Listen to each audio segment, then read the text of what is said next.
Bonjour et bienvenue. La Ligue des Champions a livré son verdict cette nuit avec deux rencontres qui font les gros titres. La crise qui s'aggrave au Real Madrid et la performance terne du Paris Saint-Germain, assombrie par une blessure clé.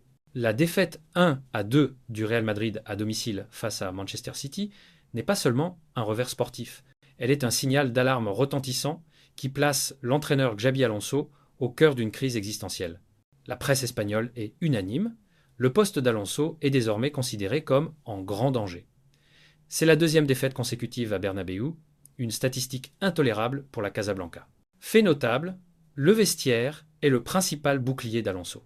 Des cadres comme le buteur Rodrigo et le gardien Thibaut Courtois ont publiquement renouvelé leur soutien total à leur coach, envoyant un message de cohésion à la direction. D'après Courtois, nous soutenons pleinement l'entraîneur Xabi. Tous autant que nous sommes, cette équipe n'est pas morte. Le score a été directement influencé par des moments de controverse et d'erreurs techniques. L'égalisation de City a été particulièrement litigieuse. Elle survient après un corner où Bernardo Silva semble gêner le gardien Courtois.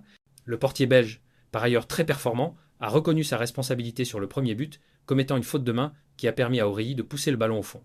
Le défenseur central Antonio Rudiger est le principal pointé du doigt.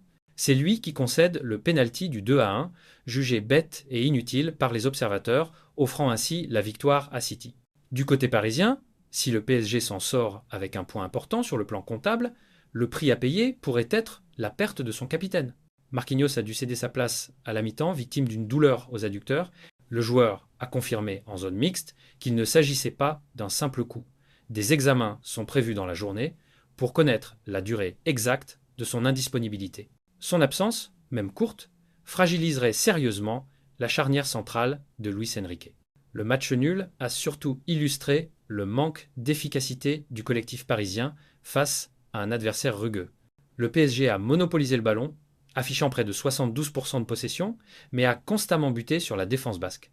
Le gardien de Bilbao, Unai Simon, est désigné homme du match pour ses nombreux arrêts décisifs qui ont écœuré l'attaque parisienne. L'entraîneur Luis Enrique a maintenu sa confiance, jugeant que son équipe aurait mérité la victoire au vu des occasions créées, tout en reconnaissant la difficulté de jouer dans l'ambiance électrique du stade San Mamés. Poursuivons notre tour d'horizon de cette nuit européenne. Arsenal a signé une performance extrêmement solide, rappelant pourquoi ils sont considérés comme l'un des prétendants sérieux cette saison. Victoire nette 3-0 des Gunners face au club Bruges. C'était une démonstration de force pour l'équipe anglaise. Leur maîtrise technique et leur pressing constant ont rapidement étouffé les Belges. Le milieu de terrain Declan Rice a été le métronome de l'équipe et les buts ont été inscrits par un trio offensif très en forme, dont un doublé de Gabriel Martinelli. Arsenal consolide sa place en tête de la phase de ligue, affichant un bilan presque parfait et une confiance au sommet. À l'Estadio da Luz, le Benfica Lisbonne a créé la surprise de la soirée en s'imposant face à une équipe de Naples qui est en difficulté en ce moment. Victoire 2-0 pour les Aigles de Lisbonne.